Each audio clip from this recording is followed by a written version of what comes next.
Halo anak didik kami sekalian, kelas 12.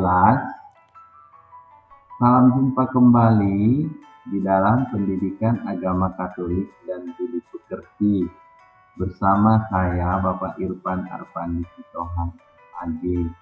Pagi ini kita akan memulai pembelajaran kita di tahun ajaran baru ini. Saya harap anak didik kami tetap semangat ya, walaupun kita belajar daring di situasi pandemi saat ini. Semoga kita di bulan Agustus nanti bisa kembali untuk tatap muka. Baiklah anak didik kami, kita akan memulai pembelajaran kita bagian bab yang pertama, yaitu panggilan hidup sebagai umat Allah. Nah, sebelum kita melanjutkan pembelajaran kita, saya ingin mau menegaskan di sini bahwa arti panggilan yang dimaksud dalam pembelajaran ini adalah panggilan dari Tuhan. Panggilan hidup berarti bahwa Tuhanlah yang memanggil kita manusia agar kita hidup sesuai dengan kehendak-Nya.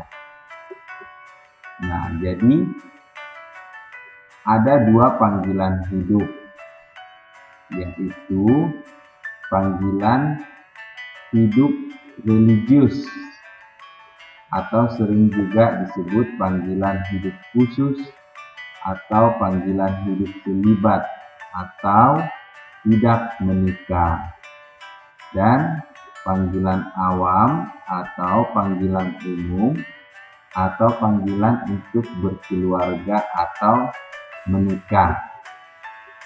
Nah, panggilan religius contohnya adalah suster, mereka tidak menikah, para pastor, dan biara lainnya. Sedangkan panggilan awam atau hidup berkeluarga adalah contohnya ya saya, orang tua kita, pokoknya orang-orang yang hidup berkeluarga atau menikah.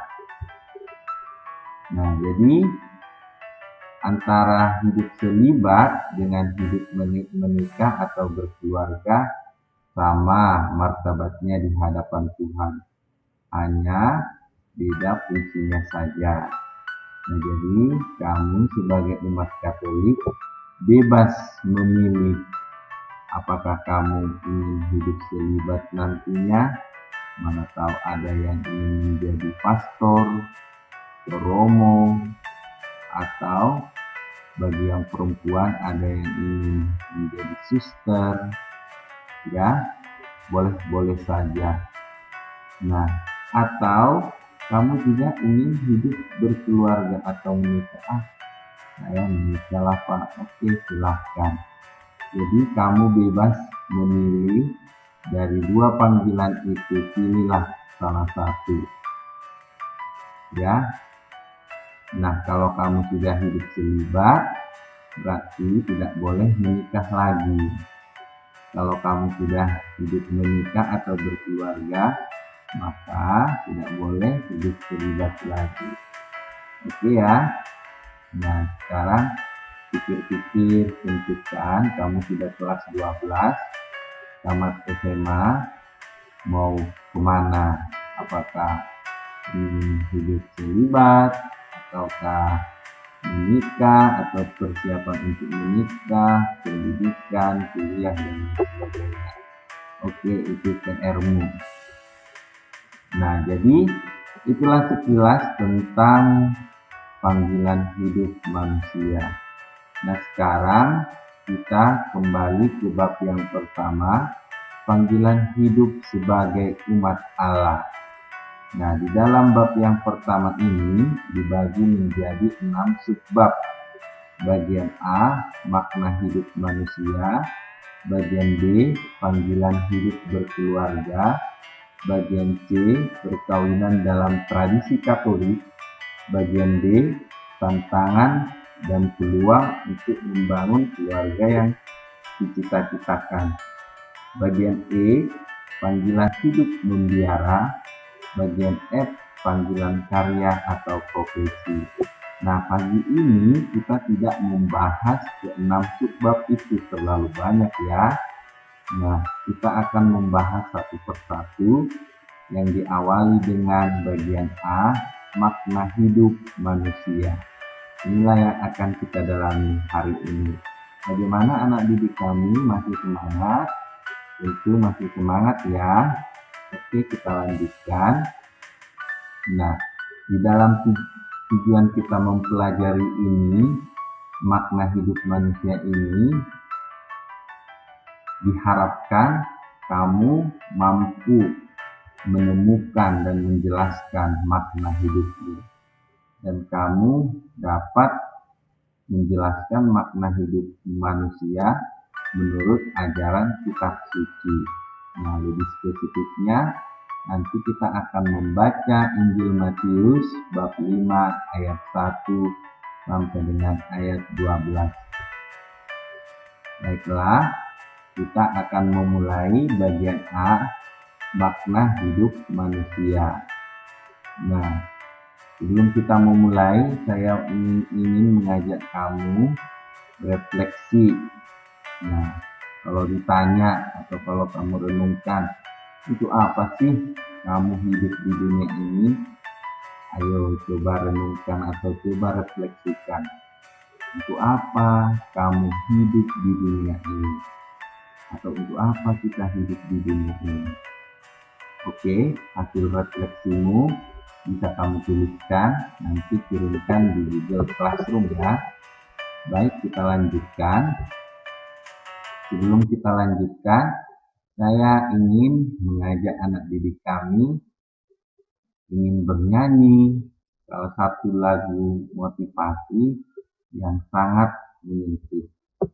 Oke, mari kita ikuti dan dengarkan lagunya secara bersama-sama.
Hidup adalah rintangan,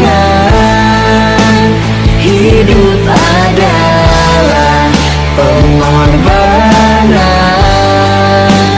Jalani saja dengan senyuman, raih masa depan dengan kemenangan.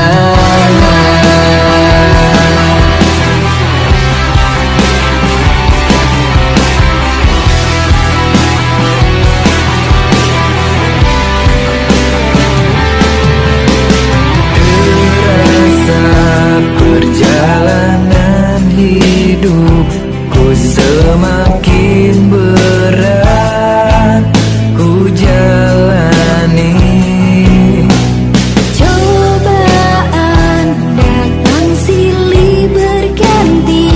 Seperti angin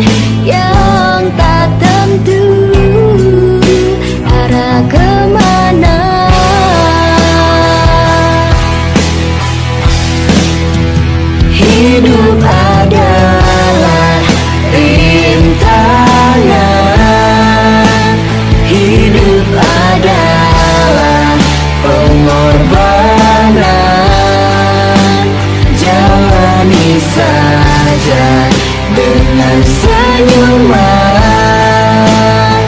raih masa depan dengan kemenangan.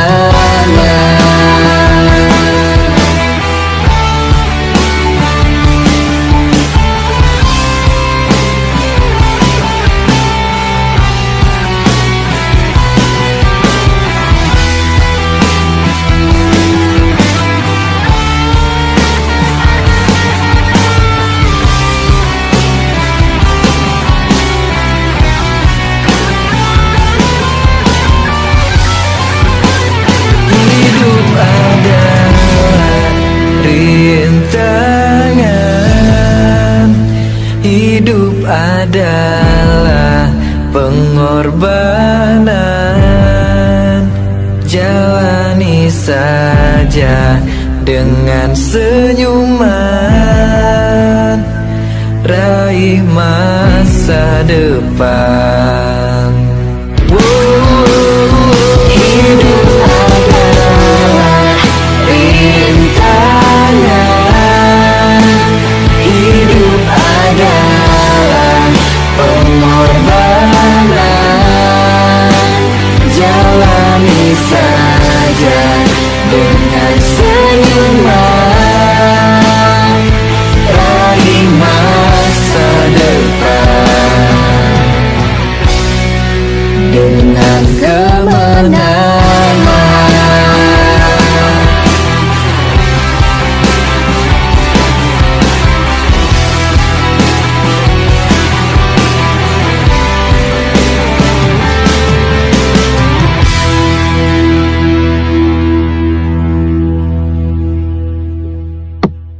Oke, bagaimana lagunya anak didik kami? Apakah menyentuh? Nah, sekarang saya mau bertanya, setelah kamu mendengarkan lagu tadi, apa makna yang kamu temukan dalam lagu itu tentang arti hidup? Ya, nah, kamu ambil kembali catatanmu, silahkan berikan pendapatmu. Ya, sesudah kamu tuliskan pendapatmu, nanti kirimkan di Google Classroom ya. Jangan lupa. Oke, kita lanjut kembali. Nah, sekarang silahkan buka buku paketnya, buku paket yang sudah dibagikan dari sekolah, yaitu dari halaman 3. Di situ ada cerita bangkit dari keterpurukan. Nah, jadi juga nanti tugasmu kamu bacalah kisah itu, cerita itu, sungguh menyentuh hati, bangkit dari keterpurukan. Kemudian kamu renungkan, nah kamu dalami cerita itu lewat pertanyaan ini. Yang pertama, apa yang membuat ibu itu sedih berkepanjangan? Yang kedua, apa yang membuatnya sadar? Yang ketiga, apa yang dilakukannya kemudian? Yang keempat, bagaimana pendapatmu tentang kisah ini atau kisah tentang bangkit dari keterpurukan? Oke, jangan lupa juga difoto, dikirimkan di Google Classroom ya. Oke, kita lanjut. Kita akan membuka kitab suci kita. Buka Matius bab 5 ayat 1 sampai dengan ayat 12. Sudah dibuka kitab sucinya? Nah, sekarang mari kita baca sama-sama. Kalau tidak punya kitab suci, mari kita dengarkan kitab suci ini. Kita dengarkan bersama-sama.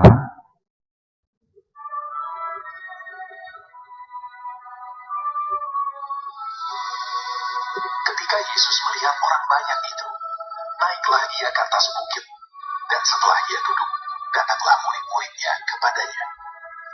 Maka Yesus pun mulai berbicara dan mengajar mereka. Katanya, berbahagialah orang yang miskin di hadapan Allah, karena merekalah yang mempunyai kerajaan surga. Berbahagialah orang yang berduka cita, karena mereka akan dihibur. Berbahagialah orang yang lemah lembut, karena mereka akan memiliki bumi. Berbahagialah orang yang lapar dan haus akan kebenaran, karena mereka akan dipuaskan. Berbahagialah orang yang murah hatinya, karena mereka akan beroleh kemurahan. Berbahagialah orang yang suci hatinya, karena mereka akan melihat Allah. Berbahagialah orang yang membawa damai, karena mereka akan disebut anak-anak Allah. Berbahagialah orang yang dianiaya oleh sebab kebenaran, karena merekalah yang punya kerajaan surga. Berbahagialah kamu, jika karena aku kamu dicela dan dianiaya, dan kepadamu difitnahkan segala yang jahat. Bersukacita dan bergembiralah, karena upahmu besar di sorga. Sebab demikian juga telah dianiaya nabi-nabi yang sebelum kamu. Kamu adalah... Oke, baik. Bagaimana anak didik kami sudah membaca atau mendengarkan Injil Matius 25 ayat 1 sampai dengan ayat 12. Nah, jadi bisa kita simpulkan, untuk kamu ingat, untuk kamu pahami, bahwa Yesus senantiasa mengajarkan bahwa hidup kita ini sangatlah bermakna, sangat berharga apabila kita hidup sesuai dengan kehendak Allah. Dengan demikian, kita menjadi orang yang hidup penuh kebahagiaan. Seperti tadi Injil Matius mengatakan, berbahagialah. Tantangan dari sabda-sabda bahagia adalah agar kita membuka hati bagi Allah dan memperkenankannya mengubah hidup kita. Tuhan Yesus memberikan kelegaan pada mereka yang terpanggil untuk memasuki kerajaan-Nya. Sekalipun hidup terasa sangat sengsara, kamu merasa sangat sengsara, kamu merasa bernasib sial, dan tidak pernah nyaman akan dunia ini. Kita lihat sekarang situasi corona, semua serba dibatasi. Namun sebagai pengikut Yesus yang sejati, kita akan berbahagia karena kasih Allah tidak pernah terlepas dari awal sampai akhir. Perlu kita sadari bahwa ketentraman hidup dunia ini adalah berkat dari Allah yang membuat kita senang. Namun, perlu diingat, penderitaan dunia juga adalah berkat yang membuat kita semakin bertumbuh. Kembali ke renungan ke awal. Mengapa saya hidup? Mengapa saya harus menderita? Mungkin kamu sering berpikir demikian, bahwa penderitaan juga merupakan berkat untuk membuat kita semakin bertumbuh. Jadi, jangan pernah menyesal, mengutuki diri, mengutuki orang lain, mengutuki dunia, terlebih mengutuki Tuhan. Tidak boleh ya. Nah, jadi semoga dengan pembelajaran ini kamu semakin menemukan makna hidupmu, bahwa Tuhan sangat mencintai kita, akan senantiasa mendampingi kita walaupun situasi virus corona ini.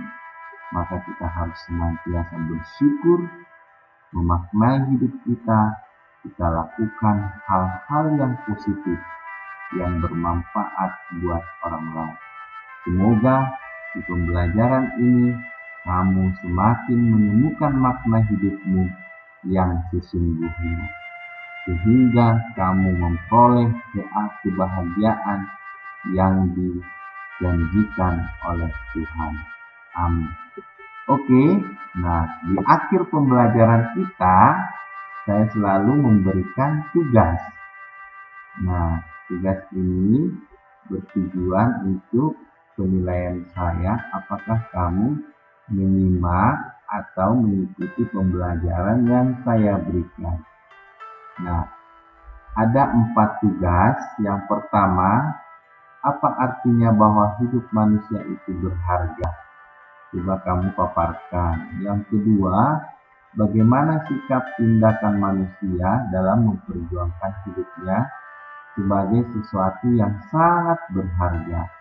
Yang ketiga, apa maksud sabda bahagia Yesus tadi yang kita baca atau kita dengar dalam Injil Matius bab 5 ayat 1-12. Saya juga sudah menyinggung tadi sedikit. Yang keempat, sebagai pelajar, apa yang dapat kamu lakukan untuk mengisi hidup secara berkualitas? Main TikTok kah? Atau selfie kah? Nah, apakah itu berkualitas kah? Nah, silahkan kamu berikan pendapatmu di dalam tugas itu. Oke, saya tunggu tugasnya. Sampai jumpa di pembelajaran selanjutnya. Dadah, terima kasih. Salam damai dan salam sehat. Tetap jaga kesehatan ya. Shalom.